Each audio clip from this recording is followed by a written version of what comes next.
Hello students, welcome everyone, channel welcome সকলকে। আমরা ABTA test paper solve করছিলাম মাধ্যমিক পরীক্ষার্থীদের জন্য। এর আগের ক্লাসে আমরা পেজ নাম্বার 287 287 পাতার যে এবিটিএ এর ম্যাথের কোশ্চেন আছে সেটা সলভ করেছি। আজকে আমরা 311 পাতার ম্যাথের যে কোশ্চেনটা আছে সেটা সলভ করব। মাধ্যমিক পরীক্ষার্থীর জন্য রায় মার্টিন প্রশ্নবিচিত্রা সলভ করা আছে আমাদের।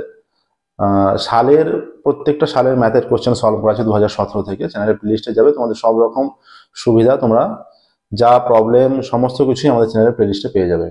এছাড়া তোমার পরবর্তীকালে যখন ক্লাস 11 ক্লাস 12 উঠবে তখনও ক্লাস 11-12 এর বইয়ের সম্পূর্ণ সলিউশন ম্যাথের করা আছে। ঠিক আছে, শুরু করছি আজকের ক্লাস। দেখো, আমাদের ক্লাস তোমাদের ভালো লেগে থাকলে অবশ্যই ভিডিওটি লাইক করবে, চ্যানেলটি সাবস্ক্রাইব করবে এবং নোটিফিকেশন অন করবে। ওকে, তাহলে আজকের ক্লাস শুরু করছি। দেখো, একের দাগের এক একটা, পেজ নাম্বার 311 এবিটিএ টেস্ট পেপারের 311 পাতার ম্যাথের কোশ্চেন আমরা আজকে সলভ করব। প্রথম কোশ্চেন একের দাগের এক, এমসিকিউ দিয়ে শুরু করছি আমরা। একের দাগের এক একটা বলেছে, কোন গ্রামের বর্তমান জনসংখ্যা এ এবং প্রতি বছর জনসংখ্যা বৃদ্ধির হার r% হলে x বছর পর জনসংখ্যা কত হবে। একের দাগের এক একটা, জনসংখ্যা হচ্ছে এ, তাহলে x বছর পর জনসংখ্যা হবে a × 1 প্লাস জনসংখ্যা বৃদ্ধির হার r/100 to the power x, এতজন। ঠিক আছে, এইটা a × 1 plus r/100 to the power x, x বছরে বলেছে। আচ্ছা, এটা কোন অপশনে আছে? দেখো, তোমাদের অপশন দেওয়া আছে a × 1 plus r/100, a × 1 plus r/100 to the power x, option A আছে, অপশন এ তে আছে এটা। ঠিক আছে, তাহলে একের দাগের এক একটা অপশন এ সঠিক উত্তর। কিন্তু তোমাদের উত্তরে যেটা দেওয়া আছে 311 পেজের যে উত্তর দেওয়া আছে অপশন ডি, কিন্তু অপশন ডি এ দেওয়া আছে 1 প্লাস r/25, জনসংখ্যা বৃদ্ধির হার r%, তাহলে 4r% বললে এটা 25 হতো। এই উত্তরটা ভুল দেওয়া আছে, অপশন এ হবে, অপশন এ। যদি 4r% বলতো তাহলে এবার r/25 হতো, এটা কোনোভাবেই r/25 হবে না। নেক্সট দেখো, x² plus ax plus b সমীকরণের দুটো বীজ 2 ও 3 হলে a ও b এর মান চেয়েছে। তাহলে প্রথম উত্তরটাই এখানে ভুল দিয়েছে 311 পাতার, ডিটা একদমই হবে না। ঠিক আছে, x² plus ax plus b সমীকরণের x² plus ax plus b = 0 এই সমীকরণ। এই সমীকরণের দুটো বীজ কি কি বলে দিয়েছে দেখো। সমীকরণের বীজ বলা আছে 2 ও 3, তাহলে একটা বীজ 2 হয়ে গেলে আমরা x এর জায়গায় 2 পুট করতে পারি। তাহলে সমীকরণটা কি আছে? 2a² 4 plus 2a plus b = 0, আর 3 পুট করলে এইটা চলে আসছে 3a² 9 plus 3a plus b = 0। যদি বিয়োগ করে দিই 9 plus 3a plus b, minus minus minus, plus b minus b কেটে গেল, তাহলে -5 মাইনাস a = 0। ঠিক আছে, এটা ডান দিকে গেলে a = -5 হয়ে যাচ্ছে। a = -5 যদি আমরা এই সমীকরণটা পুট করে দিই 4, এখানে -5 পুট করলে -10 প্লাস b, তাহলে -6 প্লাস b = 0, তাহলে b = 6 হয়ে যাচ্ছে। তাহলে a = -5, b = 6, কোন অপশনে আছে দেখো। a = -5 আর b = 6, এখানে তো কোনো অপশনই নেই -5 আর 6। এর মান এটা আছে সমীকরণের বীজ নয়, সমীকরণের দুটো বীজ 2 ও 3, x² plus ax plus b, তাই তো?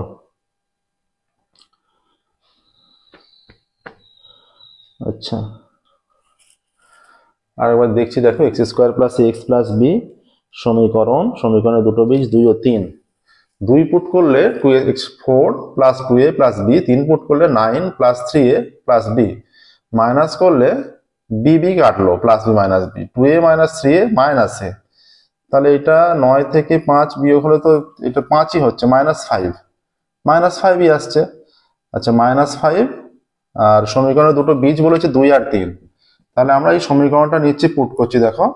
তাহলে সমীকরণে চলে আসছে x² - 5x প্লাস 6 = 0। হ্যাঁ, এই সমীকরণের দুটো বীজ তো 2 3 হয়, x - 3 x - 2 = 0, তাহলে 2 আর 3 আছে, এটা কোন করলে দেখো স্যাটিসফাই করে যাচ্ছে। তাহলে 2 ও 3 দুটো বীজ হচ্ছে। সমীকরণে যে 4টে অপশন দেওয়া আছে, অপশনের উত্তর ভুল আছে। a = হয়ে যাবে -5, b = 6 হবে, a = -5, b = 6। ঠিক আছে, -5 ও 6 হবে, কোনো অপশানই এটা মিলছে না। আমি দেখো তোমাদের উত্তর দেওয়া আছে এখানে, আমি দেখিয়ে দিচ্ছি কিভাবে অপশানটা, কি কারণে অপশানটা ভুল দেওয়া আছে। বি উত্তর দেওয়া আছে যে -1 -6। যদি বি উত্তর দেওয়া থাকে -1 -6, তাহলে x² -1 এর জায়গায় পুট করলে -x, এটা -6 এইটা হচ্ছে। তার মানে এটা হয়ে যাচ্ছে দেখো x², এটা মিডল ফ্যাক্টর করলে এটা হয়ে যাবে x -3 আর x + 2, এইটা যদি এইটা 0, এটা গুণ করলে এইটা চলে আসছে -6। যদি বলতো একটি বীজ 3 অন্যটা -2, তখন এইটা আসতো। একটি বীজ 3 অন্যটা -2 বললে এটা ঠিক হতো, কিন্তু একটি বীজ দুটোই তো পজিটিভ বলেছে, 2 আর 3, ঠিক আছে।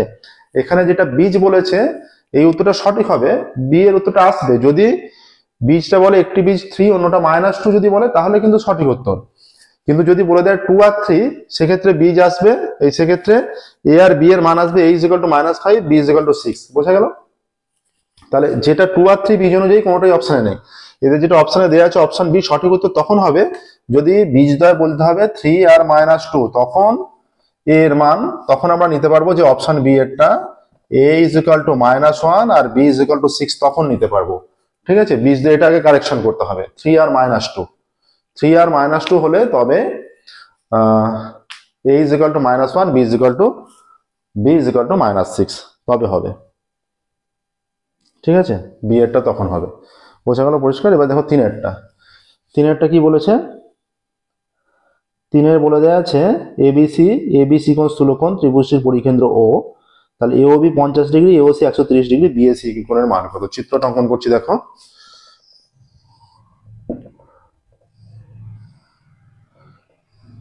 এইরকম, তাহলে এখানে এবিসি স্থূলকোণ, বি কোণটা স্থূলকোণ, পরিকেন্দ্র ও, এওবি 50 ডিগ্রি, এটা এ বি সি, বি কোণটা স্থূলকোণ এইটা। এখানে এবিসি স্থূলকোণ, পরিকেন্দ্র এওবি 50, এওবি এইটা 50 ডিগ্রি যদি হয় এর বিপরীত কোণ, তাহলে এই দুটো সমান হবে। তাহলে এইটা পুরোটা হয়ে যাচ্ছে 65, এটাও 65 পুরোটা। আচ্ছা, আর কিসের মান বলা আছে? আর বলা আছে এওসি 130, এওসি পুরোটা 130, তার মানে পুরোটা যদি 130 হয়, এটা 50 আর এইটা তার মানে 80 হয়ে যাচ্ছে, এইটা 80, তাহলে এই দুটো সমান 80 হলে এইটা 50, এইটা 50। ঠিক আছে, কিসের মান চেয়েছে দেখো, এওবি 50 নিয়েছি আমরা, বিএসি কোণের মান কত? বিএসি, তাহলে বিএসি এইটার মান চাইছে। আচ্ছা, তার মানে এইটা হয়ে যাচ্ছে 8 এর 5 13, 130, তাহলে এই দুটো কোণ সমান হবে কারণ দুটোই বৃত্তের ব্যাসার্ধ। তাহলে এইটা পুরোটা 65, তার মধ্যে এইটা 130 হলে 50, 25 25 ভাগ, তাহলে 65 থেকে 25 বিয়োগ করলে 65 - 25 হয়ে যাচ্ছে, 65 - 25 40 ডিগ্রি, 40 হয়ে যাচ্ছে। কিভাবে দেখো, এইটা তো 50 বলা আছে, এই দুটো কোণ সমান হবে, তাহলে 65 65 হচ্ছে, কারণ ত্রিভুজের তিনটে কোণের সমষ্টি 180, তাহলে এই সম্পূর্ণ কোণটা 65 হয়ে গেল। এবার দেখো এই এওসি ত্রিভুজে চলে এসো, এওসি এই কোণটা বলেছে 130, যদি এটা 130 হয়, তাহলে এই যে এওসি ত্রিভুজের এই দুটো কোণ সমান হবে, দুটোই তার বিপরীত বাহুগুলো ব্যাসার্ধ, তাহলে 130 হলে এইটা 25 25 50 হচ্ছে, তাহলে এইটা 25, তাহলে এই বাকিটা কত? বাকিটা যে এ বিএসি, বিএসি 40 হয়ে যাচ্ছে। তাহলে এখানে কি চেয়েছে যেন, বিএসি 40 হয়ে গেলে এখানে, হ্যাঁ বিএসি চেয়েছে 40 ডিগ্রি, 40 অপশনে আছে, অপশন সি তে আছে, দেখো তাহলে অপশন সি আসছে 40 ডিগ্রি। ঠিক আছে, তিনেরটা অপশন সি 40 ডিগ্রি। 4 দেখো, 4 কি বলেছে, অঙ্কটা ভালো অঙ্ক ছিল।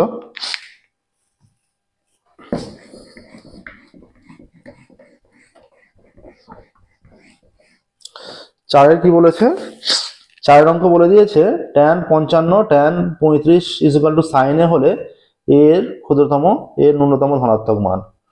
tan 55 tan 35 sin এ, তাহলে sin এর মান কত হয়ে যাচ্ছে? tan 55 আর tan 90 - 55, তাহলে sin a = হয়ে যাচ্ছে ট্যান 55 ট্যান 90 মাইনাস থিটা কট থিটা কট 55 ট্যান 55 কট 55 1 হয়ে যায় কেটে গিয়ে 1 আসছে, তাহলে কট মানে 1/tan, ট্যান ট্যান কেটে গেল, উপর নিচে যেহেতু কেটে গেল 1 থাকছে, তাহলে sin a is equal two 1, সেইটা হচ্ছে sin 90 এর ভ্যালু, তাহলে a is equal two 90 degree হয়ে যাচ্ছে। তাহলে এর ক্ষুদ্রতম যেটা মান ন্যূনতম সেটা হচ্ছে 90 ডিগ্রি, তাহলে অপশন ডি তে আছে 90 ডিগ্রি, অপশন ডি 90 ডিগ্রি, ঠিক আছে, অপশন ডি 90 ডিগ্রি। 5 দেখো, 5 অঙ্ক কি বলছে দেখো, 5 বলে দেওয়া আছে এখানে।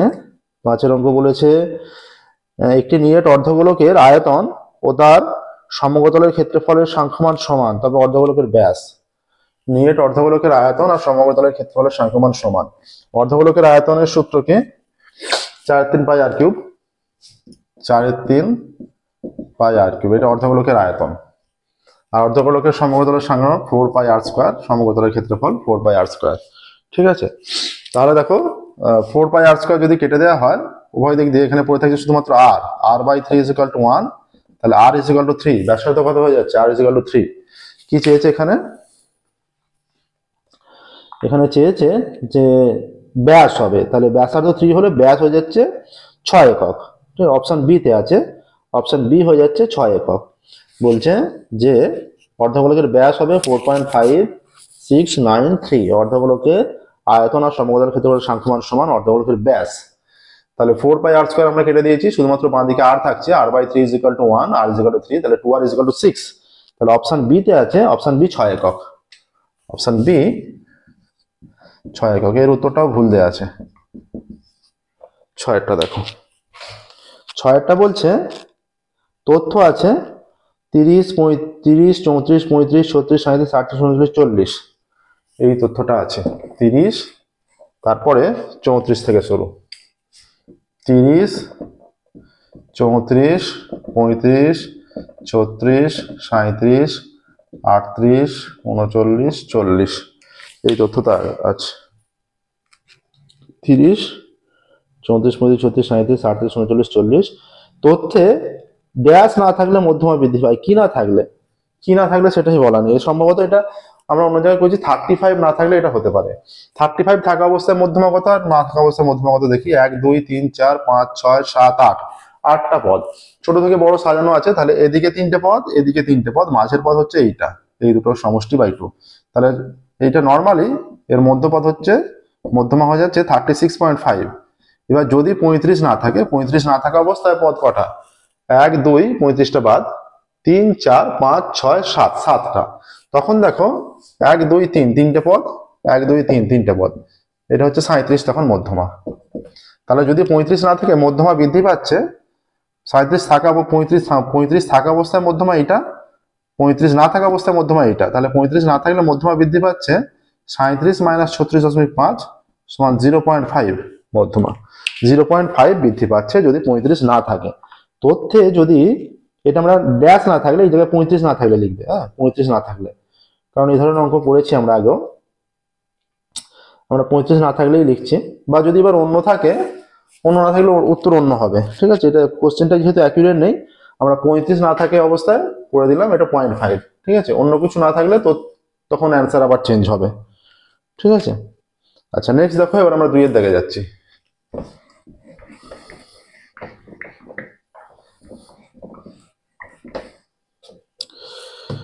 2 এর দাগে আছে শূন্যস্থান পূরণ, তাই তো।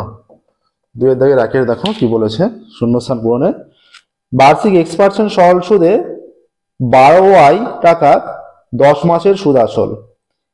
x% সরল সুদে 12y টাকা 10 মাসের সুদ আসল।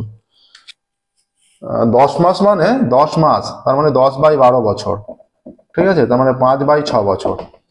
x% সরল সুদে 12y টাকার, তাহলে PRT/100, PR, আর মানে x% সরল সুদে, PRT, টি হচ্ছে 5/6, 5টা উপরে 6টা নিচে হবে, 500, এত টাকা, এইটা হচ্ছে সুদ, ঠিক আছে। আচ্ছা এটা কাটলে এটা 2y হয়ে যাচ্ছে, 5 দিয়ে কাটলে 5 20 100, 2 দিয়ে কাটলে 10 হয়ে যাচ্ছে xy/10, এত টাকা, xy/10 টাকা, ঠিক আছে, xy/10। এইটা আসছে। তাহলে সুদ আসল কত হবে? সুদ আসল হয়ে যাবে 12y প্লাস xy/10, এরকমই অ্যান্সার আসছে। তাহলে শূন্যস্থানে সুদ আসল চেয়েছে। তাহলে xy/10 প্লাস 12y হয়ে গেলে সুদ আসল হয়ে যাবে xy/10 প্লাস 12y টাকা, লসাগু করলে 10 লসাগু xy প্লাস 120y এত টাকা। শূন্যস্থানে সুদ আসল xy প্লাস 120y/10 এত টাকা। আচ্ছা, টাকার অ্যামাউন্টটা আছে, শুধু এই শূন্যস্থানের মানটা টাকাটা, হ্যাঁ টাকাটাও লিখতে হবে, টাকাটা শূন্যস্থানে লেখা নেই। তাহলে xy প্লাস 120y/10 টাকা। এবার দেখো দুইয়েরটায় যাব। দুইয়েরটা কি বলেছে দেখো,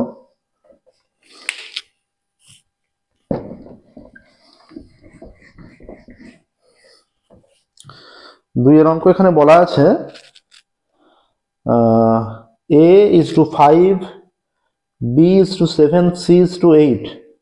তাহলে a/5, b/7, c/8 হলে তাহলে a/5 is equal to b/7 c/8 এইটা আছে, তাই তো? a/5 b বাই কত বলা আছে, b/7 c/8, a plus b plus c by a এর মান। তাহলে আমরা যদি এটা ইকুয়াল টু কে ধরে নিই, তাহলে a ইকুয়াল টু হয়ে যাচ্ছে 5k, b equal to 7k, c equal to 8k হয়ে যাচ্ছে। তাহলে a plus b plus c by a, তাহলে a এর মান 5k, b এর মান 7k, c এর মান 8k বাই a মানে 8k। তাহলে 8 সাথে 15, 20k by k, 20k by 8k, K K কেটে গেল, 20/8, 4 দিয়ে কাটলে 4 5 20, 5/2 আসছে, 5/2 দেখো। তাহলে শূন্যস্থানে হয়ে যাচ্ছে 5/2, এটা বাই এ, হ্যাঁ এরই মান চেয়েছে। এর মান কত আসছে দেখো, এর মান আসছে 5/2 আছে। তাহলে 5/2 এখানে সঠিক উত্তর। এখানে দেখে নাও, আর একবার বলে দিচ্ছি আমরা, a এর মান 5k, b এর মান 7k, c এর মান 8k। আচ্ছা, আমরা c এর মানটা পুট করেছি, c এর মান নয়, a বাই a আছে, তার মানে এটা 5k হবে, এটা 5k হবে। তার মানে এটা 20k বাই 5k কেটে গেলে 4 আসছে। তাহলে শূন্যস্থানে হয়ে যাচ্ছে 4, তিনেরটা। তিনেরটা বলছে বৃত্তস্থ সামুদ্রিক হলো ড্যাশ। বৃত্তস্থ সামুদ্রিক একটি আয়তাকার চিত্র বা আয়তক্ষেত্র, ঠিক আছে? বৃত্তস্থ সামুদ্রিক আয়তাকার চিত্র বা আয়তক্ষেত্র লিখে দিতে পারো, কোনো অসুবিধা নেই। আচ্ছা, নেক্সট দেখো, এরপর বলেছে cos 0, cos 1, cos 2, cos 90 এর গুণফলের মান কত? দেখো, cos 0, cos 1, cos 2 dot dot dot dot into cos 90। cos 0 এর মান 1 into cos 1 into cos 2, cos 90 এর ভ্যালু 0। 1 এর সঙ্গে যে কোনো সংখ্যা গুণ করলে সেই সংখ্যাটা হয়, কিন্তু 0 এর সঙ্গে যে কোনো সংখ্যা গুণ করলে তো 0 হয়ে যায়, তাহলে এটা 0 হয়ে যাচ্ছে। 4এরটা এখানে 0, 5 আর 6। 5-এর কি বলছে দেখো, 5-এর বলে দিয়েছে একটি নিরেট অর্ধগোলকের সমতলের সংখ্যা, নিরেট অর্ধগোলক, অর্ধগোলক মানে এইরকম, এইটা অর্ধগোলকের সমতল তো এইটাই, একটাই, এইটাই সমতল, সমতলের সংখ্যা একটি। তারপরে দেখো অর্ধগোলকের সমতলের সংখ্যা 1। এবার বলেছে একটি পরিসংখ্যা বিভাজনের গড় দেওয়া আছে 8.1। আচ্ছা, এই অঙ্কটা আমরা চেনা অঙ্ক। দেখো, গড় দেওয়া আছে আর summation of F I X I, summation of F I দেওয়া আছে। তাহলে এখান থেকে বলছে কে এর মান, তাহলে আমরা কি জানি, গড় হচ্ছে 8.1 is equal two summation of F I X I দেওয়া আছে 132 plus 5k, summation of F I দেওয়া আছে 20, তাই তো? এখান থেকে 132 plus 5k is equal two 8.1 into 20 যদি করে দিই, এটা দশমিকের জন্য 10, 10 দুগুণে 20, তাহলে 5k ইজ ইকুয়াল টু এটা গুণ করলে 162, 132 ডান দিকে নিয়ে গেলাম, তাহলে 5k ইজ ইকুয়াল টু এটা 30, তাহলে k is equal two 30/5, k এর মান 6 আসছে। দেখে নাও প্রসেসটা, এটা k এর মান 6, ঠিক আছে? দেখো এখানে ক্যালকুলেশনটা একদম সহজ। 2 এর দাগের কমপ্লিট হলো। দেখো এবার 3 এর দাগে যাব। 3 এর দাগে আমাদের যেটা থাকে, সত্য মিথ্যা থাকে। 3 এর দাগের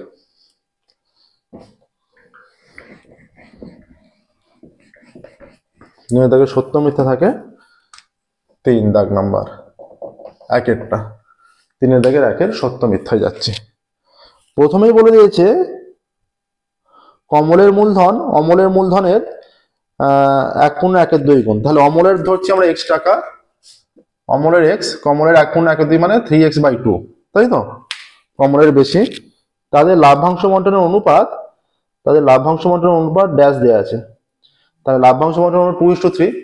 তাহলে আগে কি আছে? কমল। তাহলে কমলের মূলধন এত গুণ, তাহলে তাদের কমলের নামটা আগে আছে, তাহলে তারটাই আগে নিতে হবে। তাহলে 3/2:1 = 3:2। 3:2 আসছে লাভ্যাংশ বন্টন অনুপাত, কিন্তু 2:3 দেওয়া আছে। 2:3 দেওয়া আছে, তথ্যটা মিথ্যা। মিথ্যা। দুইয়েরটা দেখো। পরেরটা বলেছে √75 ও √147 সদৃশকরণে। √75 মানে 3×25 75, তাহলে বাইরে এলে 5√3 হয়ে যাচ্ছে। √147 এটাকে 3 দিয়ে ভাগ করলে 3×4 = 12, 3×4 = 12, 2×7 3×7 এটা 7√3 হয়ে যাচ্ছে। হ্যাঁ, দুটোই √3 আকার নিচ্ছে, তাহলে এটা সত্য সদৃশকরণে। দেখতে একই রকম, √3 আছে দুটোতেই, ঠিক আছে? এটা সদৃশকরণে, এটা সত্য। 3 দেখো এরপর কি বলেছে। 3 বলেছে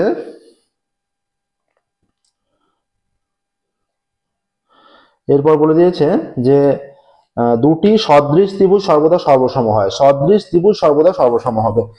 সর্বসম হলে সদৃশ হবে, কিন্তু সদৃশ হলেই যে সর্বসম হবে তার কোনো নিশ্চয়তা নেই। সদৃশ মানে দেখতে একরকম, একটা অনেকটা বড়, একটা অনেকটা ছোট হতে পারে, কিন্তু সর্বসম মানে দুটো সম্পূর্ণরূপে এক, আকার আয়তন আকৃতি সম্পূর্ণরূপে এক হতে হবে। তাহলে সদৃশ হলে সর্বসম হবে তার কোনো নিশ্চয়তা নেই। যেটা সত্যি হতো যদি বলতো দুটো সর্বসম হলে সদৃশ হবে, এটা সত্য হতো। তাহলে এটা যেটা বলেছে মিথ্যা, ঠিক আছে? যে সদৃশ হলেই যে সর্বসম হবে তার কোনো নিশ্চয়তা নেই, হতেও পারে নাও পারে। এবার দেওয়া আছে sin π/6 + sin π/3 > sin π/2। sin π/6 তার ভ্যালু কত? π/6 মানে sin 30 হাফ, sin π/3 মানে sin 60 √3/2। এর ভ্যালু কত? 2, 1 প্লাস এটা 1.732, তাহলে 2.73/2। তাহলে এটা 1 পয়েন্ট সামথিং হচ্ছে, বেশি হয়ে যাচ্ছে, একের চেয়ে বেশি, কিন্তু যেহেতু উপরে 2 এর চেয়ে বেশি, 2 এর চেয়ে বেশি মানে এটা একের চেয়ে উপরে যদি এক্সাক্ট 2 থাকতো 2/2 1, 2 এর চেয়ে বেশি আছে মানে 1 পয়েন্ট সামথিং হয়ে যাবে। বলেছে এইটা গ্রেটার দ্যান sin π/2। sin π/2 এর ভ্যালু কত? 1। তাহলে গ্রেটার দ্যান sin π/2 তো গ্রেটার দ্যান 1 তো হচ্ছে না, তাহলে যেটা দেওয়া আছে তথ্যটা মিথ্যা 4 এর, তাই তো? না, এটা গ্রেটার দ্যান বলেছে, তার মানে গ্রেটার দ্যানই আসছে, সত্য। 1 পয়েন্ট সামথিংটা 1 এর চেয়ে বড়, ঠিক আছে? 1 পয়েন্ট সামথিংটা অবশ্যই 1 এর চেয়ে বড়, তার মানে যেটা তথ্য দেওয়া আছে সত্য, এটা সত্য, ঠিক আছে? দেখে নাও। √3 ভ্যালু 1.732, এটা খেয়াল রাখবে, এই যে 1.732, তাহলে 2.732 আসছে, এটাকে ভাগ করলে 1 পয়েন্ট সামথিং আসবে, 1.35 টাইপের আসবে। এটা 1.35 তো 1 এর চেয়ে বড়, তাহলে সত্যই হচ্ছে, ঠিক আছে? নেক্সট দেখো, এর পরেরটা যেটা বলেছে যে এটা 4 এর হলো 5 এর 9 সেমি বাহু বিশিষ্ট কোনো ঘনককে গলিয়ে 3 সেমি বাহু বিশিষ্ট 27টি ঘনক তৈরি করা যাবে। 9 সেমি বাহু বিশিষ্ট ঘনকের আয়তন কত? 9³ 999 এইটা। হ্যাঁ, আচ্ছা, কত সেমি বাহু বিশিষ্ট গোলক তৈরি করা যায় বলেছে? 9 সেমি বাহু বিশিষ্ট ঘনককে গলিয়ে 3 সেমি বাহু বিশিষ্ট 3 সেমি বাহু বিশিষ্ট গোলকের আয়তন কত? 3 কিউব। তাহলে এটা 3 আসছে, কটা গোলক হবে? ও আগের আয়তনকে পরের আয়তন দিয়ে ভাগ করলে যে সংখ্যা বেরোবে ততগুলোই, তাহলে এটাও 3 আসছে। হ্যাঁ, 3 3 9 27টি, সত্য, ঠিক, ঠিক বলা আছে, এটা সত্য। শেষেরটা দেখো। আচ্ছা, তারপরটা কি বলেছে দেখো, শেষেরটা এটা বলে দিয়েছে যে এখানে কতগুলি তথ্যের মধ্যমা সর্বদাই ওই তথ্যগুলির মধ্যে যে কোনো একটি মান। কতকগুলি তথ্যের মধ্যমা সর্বদা ওই তথ্যগুলির মধ্যে না, সেটা তো নাও হতে পারে। তথ্যের মধ্যমা যে সেই তথ্যগুলির মধ্যে সর্বদা একটি মান হবে তাও না। এই দেখো, যেমন একটা উদাহরণ দিচ্ছি, 1 2 3 4, এই যে 4টে তথ্য থাকছে, তাহলে এর মধ্যমা কত? এখানে মাঝের দুটো পদ, এর মধ্যমা হচ্ছে 2 + 3/2 = এটা 2.5। তাহলে এখানে 2.5 মধ্যমা, কিন্তু এই 2.5 তো এখানে নেই, তাহলে যেটা বলা আছে সেটা সত্য নয়। যে তথ্যের মধ্যমা সর্বদাই তথ্যগুলোর মধ্যে একটা, সেটা নয়। এই যে এখানে যেমন 2.5 আমরা দেখিয়ে দিলাম, এরকম অনেক উদাহরণ দেখানো যাবে, ঠিক আছে? তাহলে এটা চলে আসছে মিথ্যা। দেখো 3 এর দাগের কমপ্লিট হলো। এবার যাবো আমরা 4 এর দাগে। 4 এর দাগের 1 থেকে শুরু করব। এক নম্বর করে যা ছিল কমপ্লিট হলো, বা 2 নম্বর করে গুলো শুরু করছি।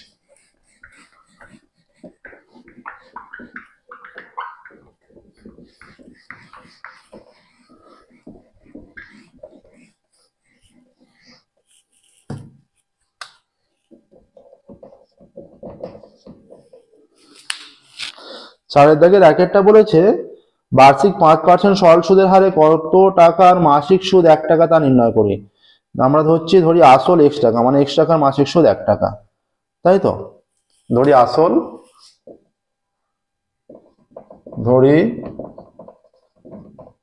আসল ইজিক্যাল টু পি টাকা ধরে নিচ্ছি।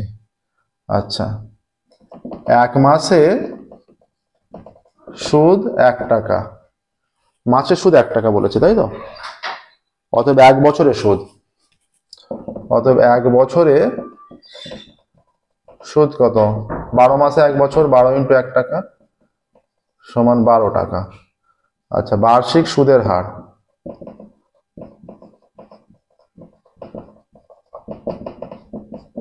%, বার্ষিক সুদের হার 5%, তাই তো?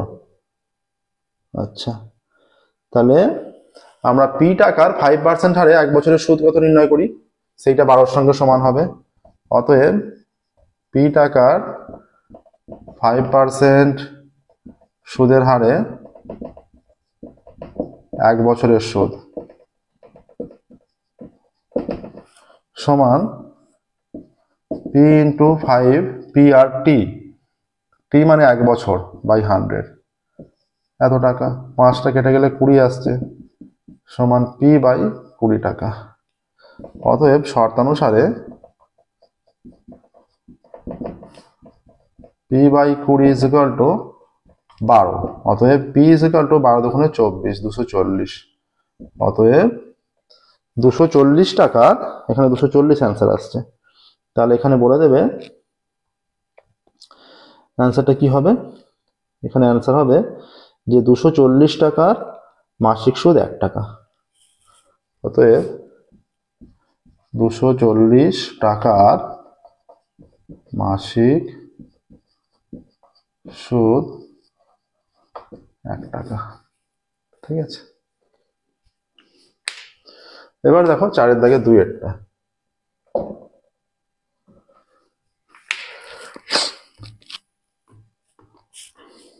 চার দাগে 2-এর অঙ্কে যাচ্ছি, দেখো।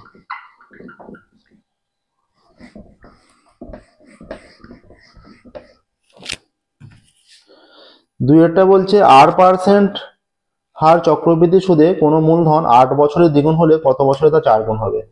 R% চক্রবৃদ্ধি সুদে মূলধন 8 বছরে দ্বিগুণ হয়েছে। R% চক্রবৃদ্ধি সুদে কোনো মূলধন 8 বছরে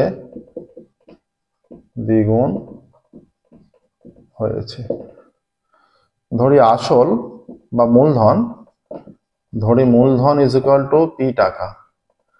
অতএব তাহলে কন্ডিশন অনুযায়ী কি হবে, 8p ইজিক্যাল টু সমূল চক্রবৃদ্ধি, হ্যাঁ না 8 বছরে দ্বিগুণ হয়েছে, দ্বিগুণ মানে এটা 2p, তাই তো? 2p is equal to p × 1 plus r/100 to the power 8। এইটা হচ্ছে pp, কেটে গেলে তাহলে 1 plus r/100 to the power 8 is equal to 2 আসছে। আমরা ধরি t বছরে 4 গুণ হবে। কত বছরে 4 গুণ হবে চেয়েছে? ধরি t বছরে মূলধন 4 গুণ হবে, t বছরে মূলধন 4 গুণ হবে ধরে নিচ্ছি, ঠিক আছে? অতএব 4p is equal to p × 1 plus r/100 to the power t, এইটা, ঠিক আছে? 4p is equal to p × 1 plus r/100 to the power t। এখানেও pp কেটে দিচ্ছি, তাহলে 1 plus r/100 to the power t is equal to 4 থাকছে, হ্যাঁ? অতএব 1 plus r/100 to the power t is equal to 2 to the power 2। নিচের 2টার জায়গায় এই ভ্যালুটা পুট করছি, 1 plus r/100 to the power 2। নিচের 2টার জায়গায় পুট করলে তার পাওয়ারে 2, তার মানে এটা হয়ে যাবে, তারও পাওয়ারে 8 আছে, যদি পুট করে দিই এই ভ্যালুটা 1 প্লাস আর বাই 100, এবার তারপরে যেহেতু 2 আছে আর দুগুণে 16 হয়ে যাচ্ছে, উভয় দিক তুলনা করলে টি ইজ ইকুয়াল টু 16, উভয় দিক তুলনা করলে দেখো টি ইজ ইকুয়াল টু 16 আসছে। অতএব এখানে অনায়াসে বলতে পারি আমরা যে কি বলেছে, কত বছরে তা 4 গুণ হবে, যে 16 বছরে তা 4 গুণ হবে। অতএব 16 বছরে 4 গুণ হবে। ঠিক আছে, দেখে নাও প্রসেসটা, 16 বছরে 4 গুণ হবে। 3 অঙ্কে যাবো। দেখো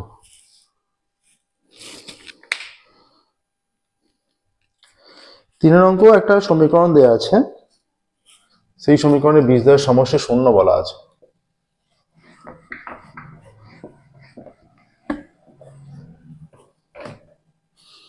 আচ্ছা, এক্স স্কোয়ার মাইনাস এক্স বীজদ্বয়ের সমষ্টি শূন্য হলে কে এর মান, X square minus X is equal to K into 2x minus 1, X square minus X is equal to K into 2x minus 1। অতএব X square minus X is equal to 2kx minus K, বা X square minus X minus 2kx plus K is equal to 0। অতএব X square minus X common নিলে 1 plus 2k থেকে যাচ্ছে, plus K is equal to 0। অতএব সমীকরণের বীজদ্বয়ের সমষ্টি, সমীকরণের বীজদ্বয়ের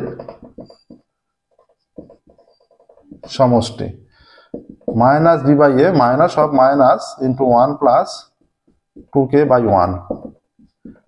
1 প্লাস 2k, এইটা আসছে। তাহলে শর্তানুসারে এইটা ইজ ইকুয়াল টু 0 হবে, যেহেতু বীজদ্বয়ের সমষ্টি শূন্য বলা আছে। অতএব শর্তানুসারে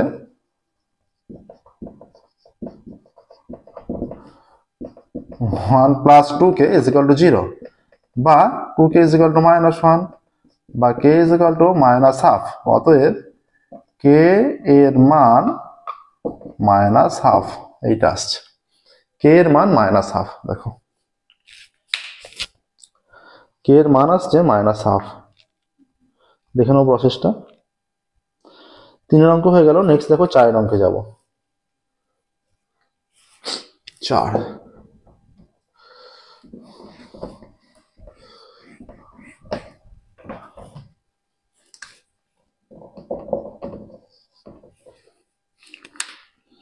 a plus 1 by b is equal to 1, b plus 1 by c।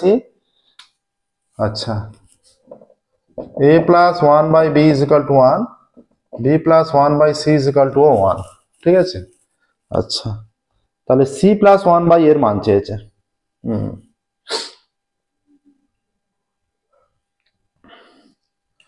তাহলে a plus 1 by b এর মান দেওয়া আছে, তাহলে b এর মান আমরা ওখান থেকে পুট করে দিতে পারি। দেখো a plus 1 by b, b plus 1 by c, c plus 1 by a, এখান থেকে আমরা a এর ভ্যালু বের করছি।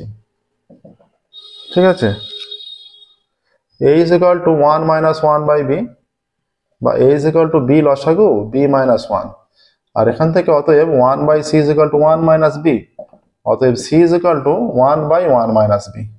ঠিক আছে, এই দুটো a আর c এর মান পেলাম।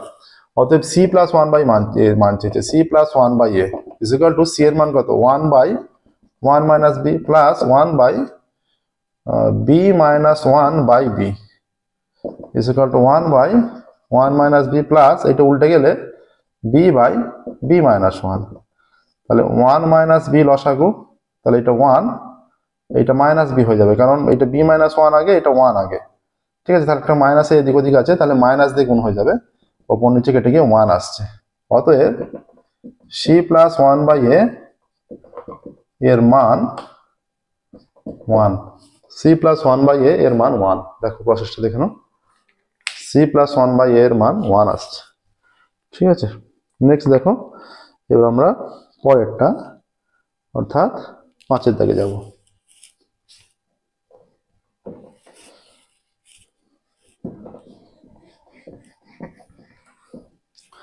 5 দাগের অঙ্ক কি বলেছে, বলা আছে 10 সেমি দৈর্ঘ্যের ব্যাসার্ধের দুটি বৃত্ত পরস্পরকে ছেদ করে, তাদের সাধারণ যে 12 সেমি কেন্দ্রদ্বয়ের মধ্যে দূরত্ব কত। এই অঙ্কটা আমরা আগেও করেছি। 10 সেমি দৈর্ঘ্যের ব্যাসার্ধের দুটো বৃত্ত পরস্পরকে ছেদ করেছে, এই কেন্দ্র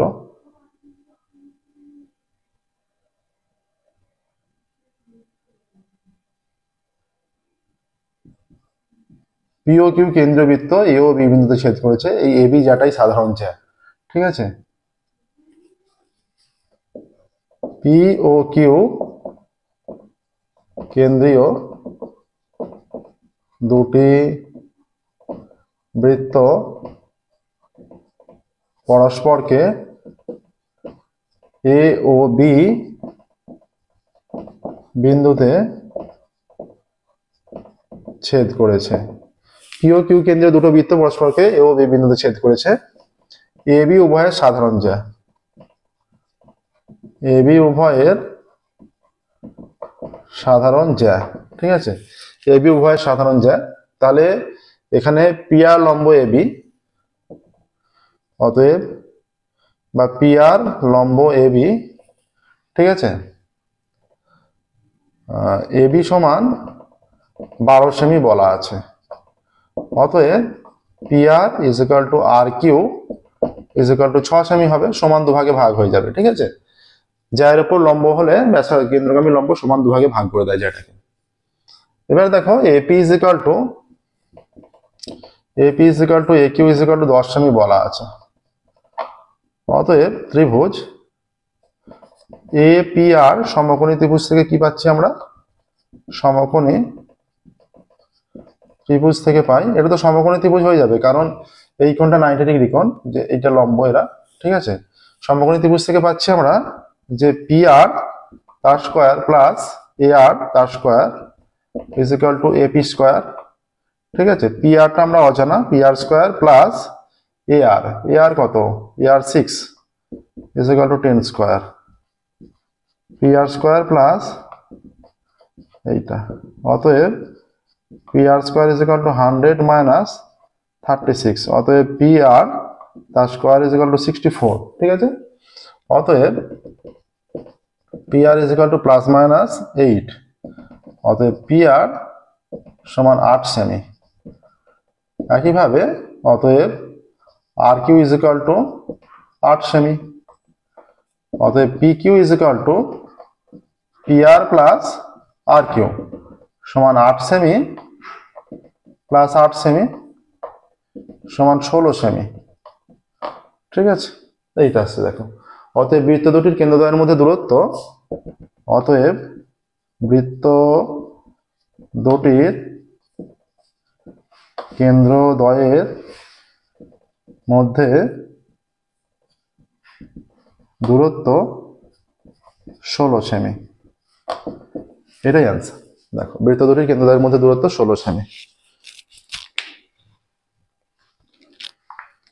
ঠিক আছে, দেখে নাও প্রসেসটা।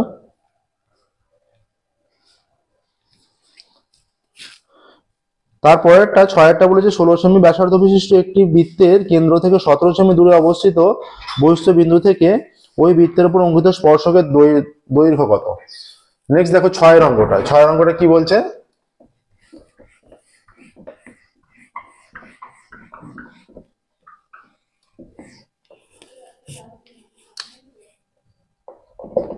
ছয়ের অঙ্ক, একটা বৃত্ত, এটা কি বলা আছে? বলা আছে যে 16 সেমি ব্যাস বিশিষ্ট একটি বৃত্তের কেন্দ্র থেকে 17 সেমি দূরে, 16 সেমি ব্যাস কেন্দ্র থেকে 17 সেমি দূরে অঙ্কিত স্পর্শক।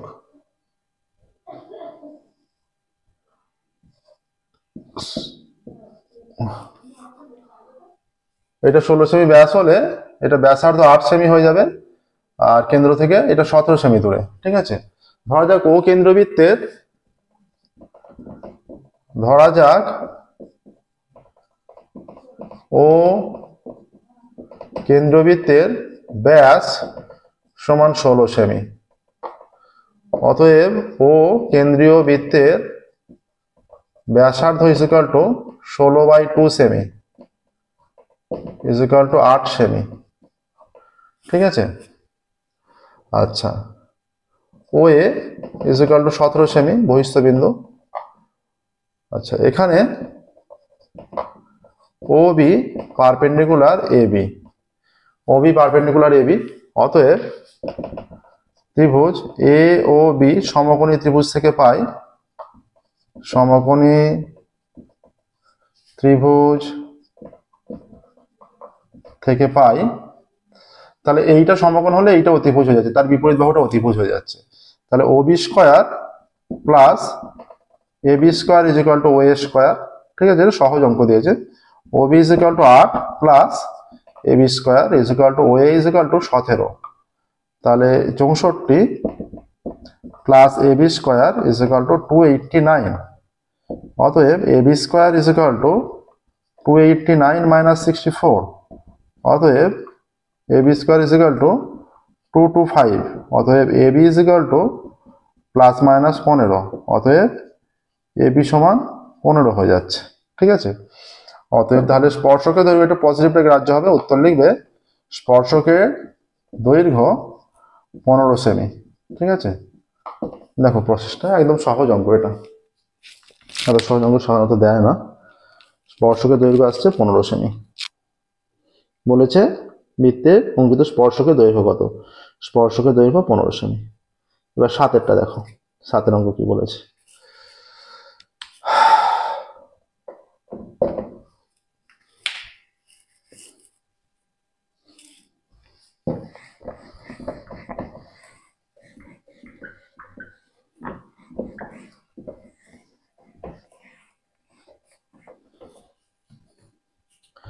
সাথে বলে দিয়েছে ABC সমদ্বিবাহু ত্রিভুজের পরিকেন্দ্রের কেন্দ্র O এবং ABC 120 ডিগ্রি, বৃত্তের ব্যাসার্ধ দৈর্ঘ্য 5 সেমি হলে ABC সমদ্বিবাহু ত্রিভুজের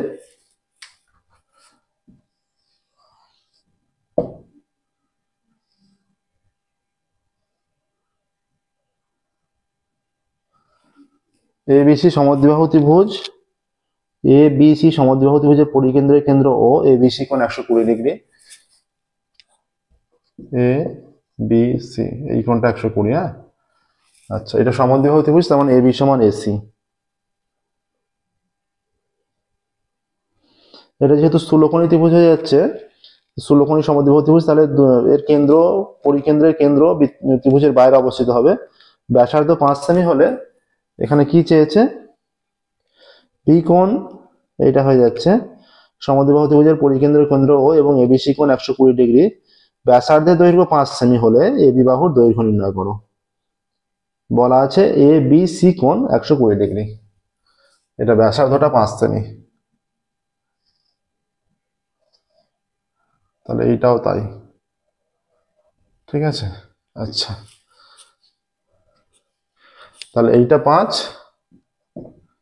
এইটা 5, এইটা 5। ঠিক আছে, তাহলে এই ত্রিভুজের ক্ষেত্রে দেখো এইটা হয়ে যাচ্ছে 120, তার মানে এইটা 30, এইটা 30। ঠিক আছে, এবার দেখো এই বৃত্তচাপের সাপেক্ষে এইটা 120, এইটা 120, মানে এইটা কত হয়ে যাচ্ছে? এইটা হয়ে যাচ্ছে 240। তার মানে এই বাকিটা এইটা কত হয়ে যাচ্ছে? 240, তার মানে এইটা 120 হয়ে যাচ্ছে। ঠিক আছে, এইটা 120 হয়ে যাচ্ছে। তার মানে যেহেতু এইটা 120, তাহলে দেখো এখানে AB বাহুর দৈর্ঘ্য চাইছে, তাই তো? আচ্ছা, এখানে দেখো এই চিত্র থেকে সহজেই হয়ে যাবে। এখানে বলেছে ABC সমদ্বিবাহু ত্রিভুজের পরিকেন্দ্রের কেন্দ্র O, ABC সমদ্বিবাহু ত্রিভুজের পরিকেন্দ্রের কেন্দ্র O। ঠিক আছে, ABC সমদ্বিবাহু ত্রিভুজের পরিকেন্দ্রের কেন্দ্র O। আচ্ছা, কোণ ABC is equal to 120, ABC is equal to 120 degree. আচ্ছা, ABC is equal to 120 degree হয়ে যাচ্ছে। এবার দেখো এখানে যেটা পাচ্ছি আমরা, এখানে কন্ডিশন দেখো, যদি আমরা এই দুটো ত্রিভুজ নিই ওপরে, সমদ্বিবাহু ত্রিভুজ এই দুটো সমান, তাহলে এই দুটো কোণ 90 ডিগ্রি কোণ। আবার যেটা পাচ্ছি, এই যে জ্যায়ের ওপর কেন্দ্রগামী লম্ব হলে এরা সমদ্বিখণ্ডিত হচ্ছে, সর্বসম প্রমাণ করে আমরা প্রমাণ করে নিতে পারবো। ঠিক আছে, আচ্ছা, 120 ডিগ্রি। অতএব আবার AB সমান BC, যেহেতু ত্রিভুজটি সমদ্বিবাহু বলা আছে, ত্রিভুজটি সমদ্বিবাহু বলা আছে, ঠিক আছে, ত্রিভুজটি সমদ্বিবাহু বলা আছে। আচ্ছা, এবার দেখো এখান থেকে এই যে এর ক্ষেত্রে ABO ত্রিভুজের ক্ষেত্রে, ত্রিভুজ ABO এর ক্ষেত্রে কি করতে পারবো আমরা? প্রথমত দেখো এই যে দুটো ত্রিভুজ আমরা তো সমদ্বিবাহু পেয়ে যাচ্ছি, তাহলে এই যে এ এখানে যদি পি নাম হয়, এ পি সি বৃত্তচাপের সাপেক্ষে এপিসি বৃত্তচাপের সাপেক্ষে এরা প্রত্যেকটা সমবাহু ত্রিভুজ হবে। এ বি ও এবং বিসিও সমবাহু ত্রিভুজ হবে। কিভাবে আমরা দেখিয়ে দিচ্ছি। এপিসি বৃত্তচাপের সাপেক্ষে কেন্দ্রস্থ কোণ প্রবৃদ্ধ এওসি এবং বৃত্তস্থ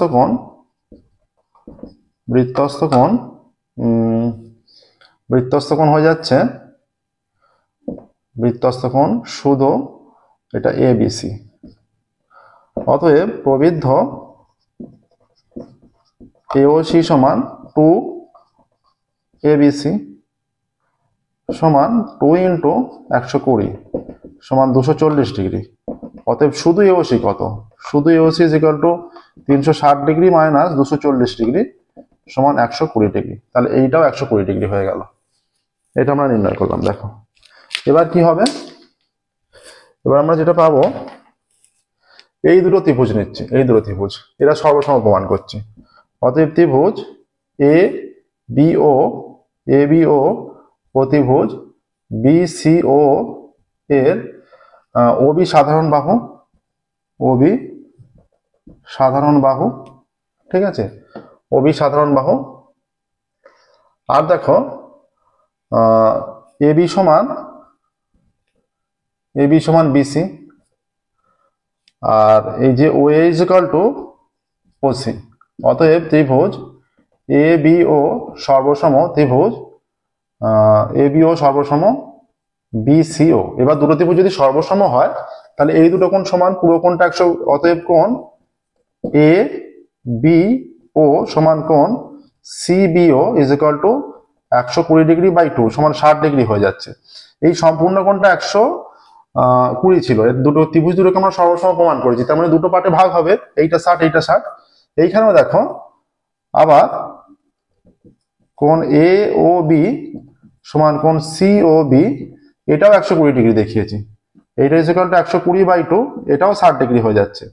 তাহলে অতএব ত্রিভুজ ABO এর এই কোণটা 60 ডিগ্রি, এই কোণটা 60 ডিগ্রি। অতএব কোণ OAB সমান কত হয়ে যাচ্ছে, আমরা একটু মুছছি। দেখো এখানে যদি মুছে দিই, এই লেখাটা যদি এখানে লিখি, ত্রিভুজ, অতএব ত্রিভুজ ABO এর দুটো কোণ তো পেয়ে গেছি, কোণ ABO সমান কোণ AOB সমান 60 ডিগ্রি। অতএব কোণ OAB সমান 180, ত্রিভুজের তিনটে কোণ minus 60 plus 60 is equal two 180 minus 120 সমান 60 ডিগ্রি হয়ে যাচ্ছে, এটাও 60 ডিগ্রি। তাহলে অতএব ত্রিভুজ ABO সমবাহু ত্রিভুজ, তিনটি কোণই 60 ডিগ্রি, সমবাহু ত্রিভুজ। যেহেতু এখানে সমবাহু ত্রিভুজ হয়ে গেল, কি দেখাতে বলেছে এবার, এটা 7এরটা হচ্ছে আমাদের অতএব AB বাহুর দৈর্ঘ্য বৃত্তের ব্যাসার্ধের সঙ্গে সমান হবে। অতএব AB বাহুর দৈর্ঘ্য, ব্যাসার্ধ হচ্ছে OA, অতএব AB বাহুর দৈর্ঘ্য AB সমান OB সমান OA সমান 5 সেমি। অতএব AB বাহুর দৈর্ঘ্য 5 সেমি। দেখো AB বাহুর দৈর্ঘ্য 5 সেমি, ঠিক আছে।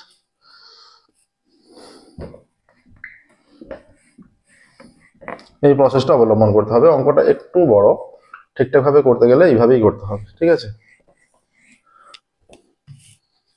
8এরটা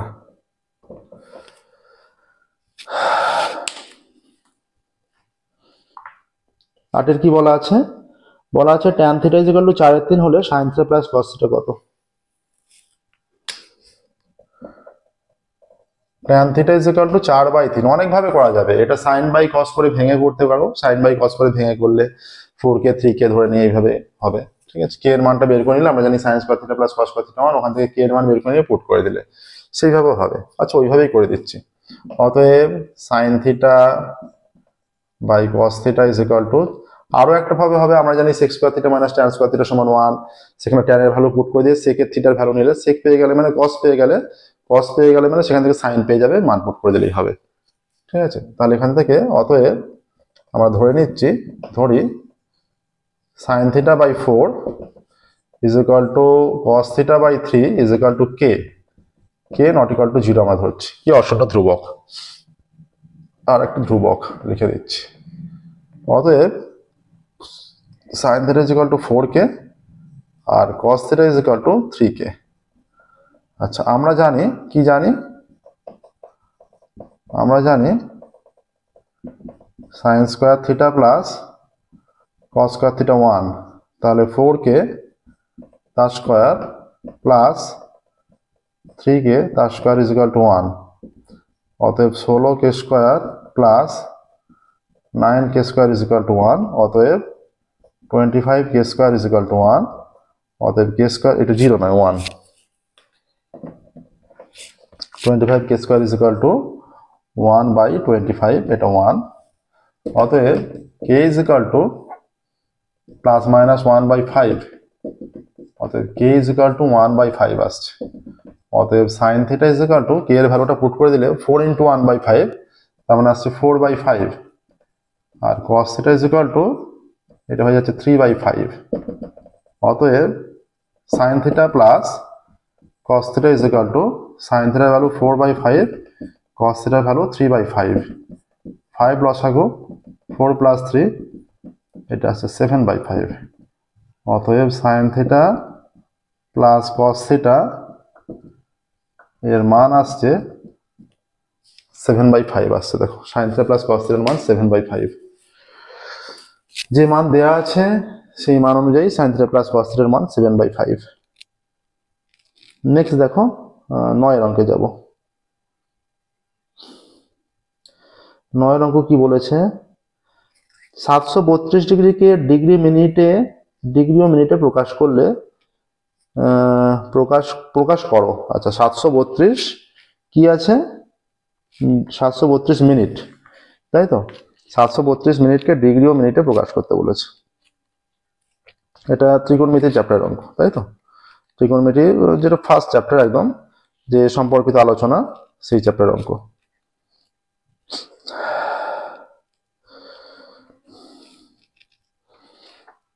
আচ্ছা, নেক্সট দেখো, 8 দাগের অঙ্কে যাচ্ছি আমরা। 732 মিনিটকে ডিগ্রি ও মিনিটে প্রকাশ করতে হবে।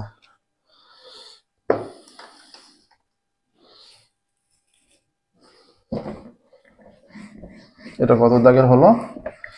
8 দাগের, তাই তো? 8 দাগের হয়ে গেল, তাই তো? হ্যাঁ, 8 দাগের হলো 9 দাগের।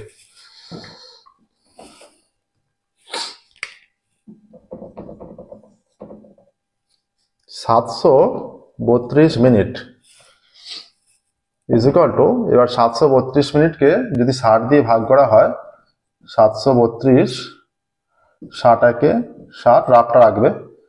আচ্ছা, 1 3 2, 60 দোকানে 120, এটা আসছে 12। ঠিক আছে, ইজ ইকুয়াল টু, এইটা আসছে 12 degree 12 minute. 732 minute is equal two 12 degree 12 minute আসছে। দেখো কি বলেছে, 732 মিনিটকে ডিগ্রি ও মিনিটে প্রকাশ করো। তাহলে 732 মিনিট ইজ ইকুয়াল টু, রাফটাও করবে পাশে, 732 minute is equal two 12 degree 12 minute.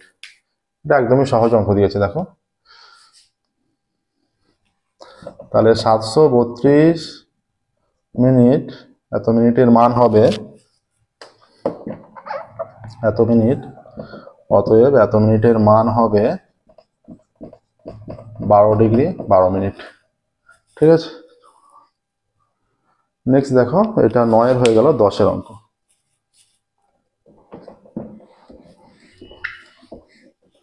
পাশে ভাগটা দেখিয়ে দেবে, আমরা যেমন ভাগটা দেখিয়েছিলাম। এর পরেরটা আসছে 10 অঙ্ক, যদি একটি লম্ববৃত্তাকার শঙ্কুর উচ্চতা দ্বিগুণ করা হয় তাহলে তার আয়তন শতকরা কত বৃদ্ধি পাবে। ধরি লম্ব বৃত্তাকার শঙ্কুর ব্যাসার্ধ r একক এবং উচ্চতা h একক আমরা ধরলাম, ঠিক আছে। অতএব লম্ব বৃত্তাকার শঙ্কুর আয়তন equal to 1/3 pi r square h ঘন একক। লম্ব বৃত্তাকার শঙ্কুর আয়তন 1/3 পাই r স্কয়ার h ঘন একক।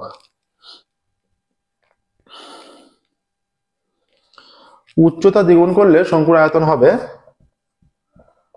উচ্চতা দ্বিগুণ হলে উচ্চতা সমান 2h একক, তখন শঙ্কুর আয়তন equal to 1/3 pi r square 2h ঘন একক সমান 2/3 পাই r স্কয়ার h ঘন একক। অতএব আয়তন বৃদ্ধি হলো,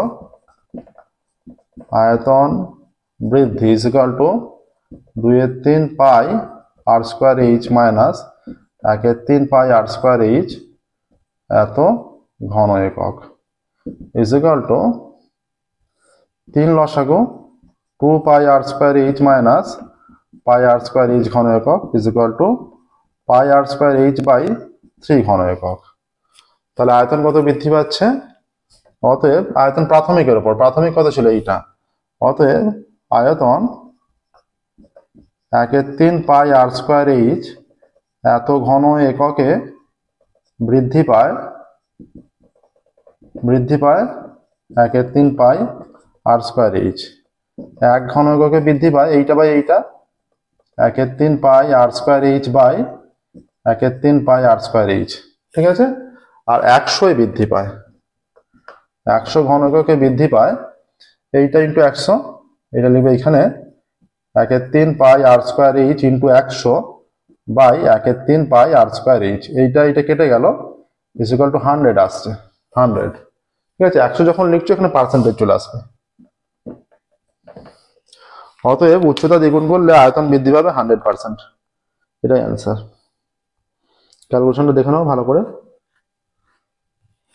উত্তরটা লিখবে তোমরা, আমি বলে দিচ্ছি যে উচ্চতা দ্বিগুণ করলে আয়তন বৃদ্ধি পাবে 100%। তার নিচে উত্তর লিখবে, শতকরা লিখবে না, শতকরা বা পার্সেন্টের মধ্যে যে কোনো একটা রাখতে হবে, শতকরা বা পার্সেন্ট দুটোর মধ্যে যে কোনো একটা রাখতে হবে। লিখবে উচ্চতা দ্বিগুণ করলে আয়তন বৃদ্ধি পাবে 100%, এই স্টেটমেন্টটা লিখবে, ঠিক আছে। 11টা নেক্সট দেখো, 11 অঙ্কে যাচ্ছে। এবার বলেছে একটি চোঙের ব্যাসার্ধ 50% হ্রাস এবং উচ্চতা 50% বৃদ্ধি করা হলো, আয়তনের কিরূপ পরিবর্তন হবে।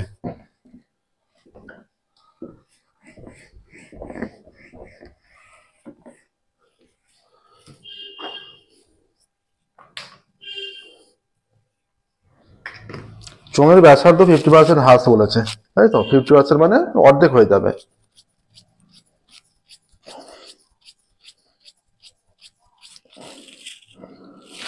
কি বলেছে? চোঙের ব্যাসার্ধ আর উচ্চতা, তাই তো। ধরি চোঙের ব্যাসার্ধ,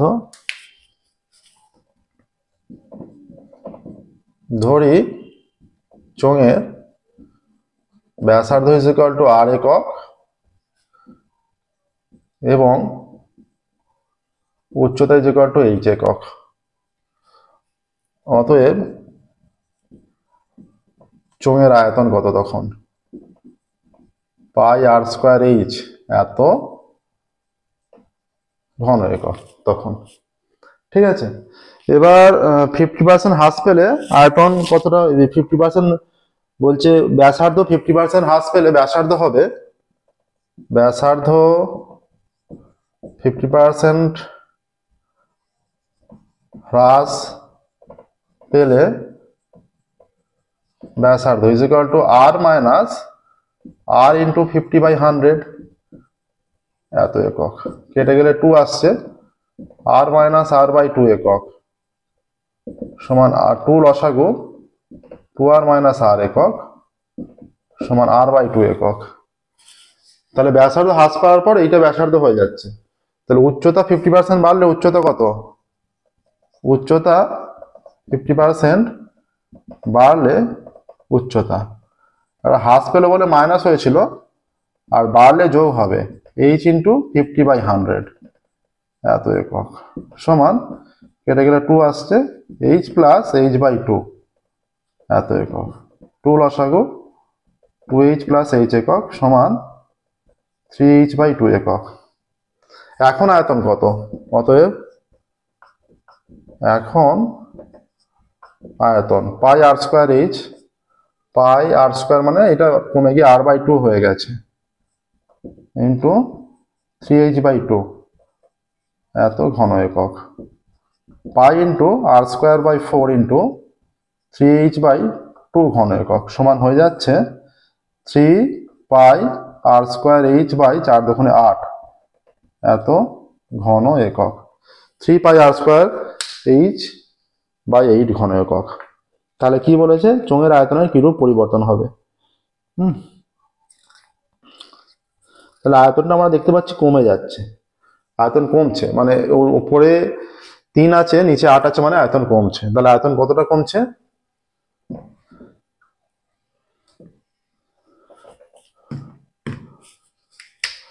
অতএব আয়তন কমবে pi R square h minus 3 pi R square h by 8 এত ঘন একক কমবে।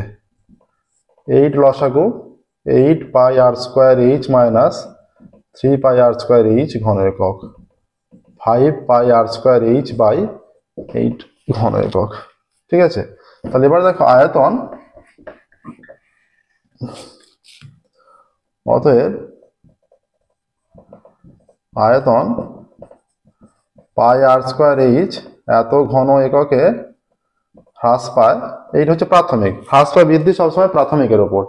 পাই আর স্কোয়ার h এককে হ্রাস পায় 5 pi R square h by 8 এত ঘন একক। 1 ঘন এককে হ্রাস পায়, এটা 5 pi R square h by 8টা নিচে হয়ে যাবে, আর এই মানটাও নিচে পাই আর স্কোয়ার h ঘন একক, এইটা কেটে দিচ্ছে এখানে। অতএব 100 ঘন এককে হ্রাস পায়, এটা 5/8 ইন্টু 100 এত %।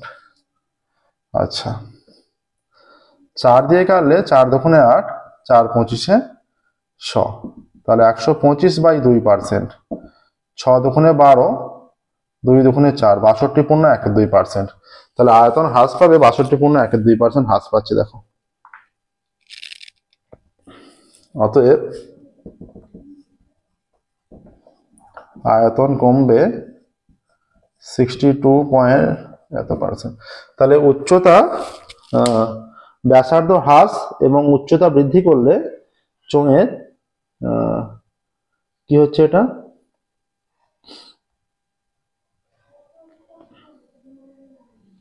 বলেছে চোঙের ব্যাসার্ধ 50% হ্রাস, উচ্চতা 50% বৃদ্ধি করা হলে আয়তন কমে যাবে 62.1/2%।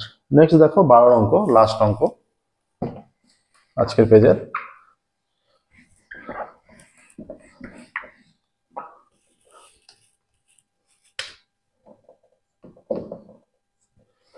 বারোটা কি বলেছে দেখো, বলছে ইউআই দেয়া আছে summation of F I U I, summation of F I দেয়া আছে এক্স বারের মান। ইউআই ইজ ইকুয়াল টু আছে xi minus 25/10, xi minus 25/10। Summation of F I U I is equal to কত? Summation of F I U I is equal to 20, আর summation of F I 100, F I U I 20, summation of F I 100। ঠিক আছে, এইটা summation of F I 100, summation of F I U I 20। আচ্ছা, তাহলে এখানে কি বলেছে? এক্স বারের মান চেয়েছে। ঠিক আছে, অতএব এখান থেকে আমরা এইচ কত পাচ্ছি? এই মানটা এইচ ইজ ইকুয়াল টু 10 আর এ ইজ ইকুয়াল টু 25। আমরা জানি X bar is equal to A plus summation of fi ui by summation of fi into H, তাহলে X bar is equal to কত হয়ে যাচ্ছে, a এর মান 25 plus fi ui কত 20 বাই 100 ইন্টু এইচ এর মান 10, এইটা কেটে গেল, 10 দুগুণে 20, 2 হয়ে যাচ্ছে। তাহলে X bar is equal to 25 plus 2, তাহলে X bar is equal two 27। অতএব এক্স বার এর মান 27, এটাই আসছে দেখো, এক্স বার এর মান 27। দেখে নাও প্রসেসটা। তাহলে দেখো এর সাথে সাথেই আমাদের পেজ নাম্বার 311, তাই তো 311 পাতার ম্যাথের যে কোশ্চেনের পেজটা ছিল সেটা কমপ্লিট হলো। ঠিক আছে, আজকের ক্লাস আমরা এখানেই স্টপ করব, ফিরবো পরবর্তী ক্লাসে। পরবর্তী ক্লাস এর পরে যে ম্যাথের পেজটা আছে সেটা সলভ করব। আমাদের ক্লাস তোমাদের ভালো লেগে থাকলে অবশ্যই ভিডিওটি লাইক করবে, চ্যানেলটি সাবস্ক্রাইব করবে, নোটিফিকেশন অন করবে। প্রত্যেকদিন আমাদের নতুন ক্লাস পাবলিশ করা হয়, সমস্ত সিলেবাস আমরা ম্যাথের যেটা কভার করা আছে, যে কোনো প্রবলেম হলে তোমরা আমাদের প্লেলিস্টে গিয়ে তার সলভ করতে পারবে। আজকের ক্লাস আমরা এখানেই স্টপ করছি, ফিরবো পরবর্তী ক্লাসে এবং এরপরে এবিডিএ টেস্ট পেপারে 311 পাতার পরে যে ম্যাথের পেজটা আছে সেটা সলভ করবো। Okay, thank you very much everyone.